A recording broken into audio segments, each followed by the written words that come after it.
turabasuje kandi tubifurije gukomeza kugira ibihe byiza. Ikaze muri aya makuru yacu agezweho kuri uyu wa gatandatu. Munyemerere mbabwire ko urwego rw'igihugu rw'ubugenzacyaha RIB ruri kwerekana abantu barimo Nihanabayo Samuel wa Ingufu Gin Limited bafatiwe mu byaha bitandukanye. Aba bantu bafashwe mu gihe ikigo cy'igihugu gishinzwe ubuziranenge bw'imiti n'ibiribwa Rwanda FDA cyafungaga inganda zakoraga inzoga zitujuje ubuziranenge.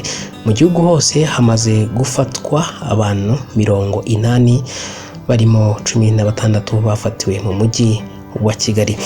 Rero abantu bagiye batandukanye nagiye mbona bari gukomeza kugenda bagira bati ese uyu nguyu niwe Kazungu bavugaga ibintu byinshi, ariko ngira ngo ibitekerezo by'abantu bagiye batandukanye n'ubundi bari gukomeza kugenda bagarukaho.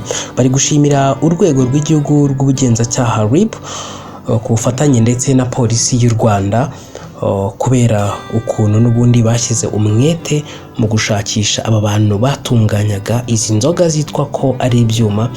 Mu by'ukuri bakazitunganya bavuga ko ari ibintu bizima cyangwa se ari inzoga zishobora kuba zitagira icyo zitwara mu gihe zigeze mu mubiri w'umuntu, ariko inyuma rero baza gusanga izi nzoga zarakorwaga mu buryo butujuje ubuziranenge. Ngira ngo urwego rw'igihugu rw'ubugenzacyaha RIB ndetse na Rwanda FDA batangaje ko hari abo basangaga n'ubundi izi nzoga bazikoraga bifashishije amatafari, ifumbire n'ibindi bintu bigiye bitandukanye.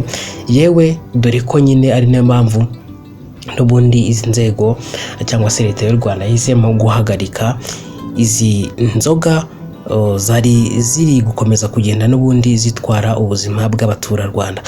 Rero ndumva rero byari ibyo, ubwo turakomeza kugenda tubakurikiranira 5 kuri 5.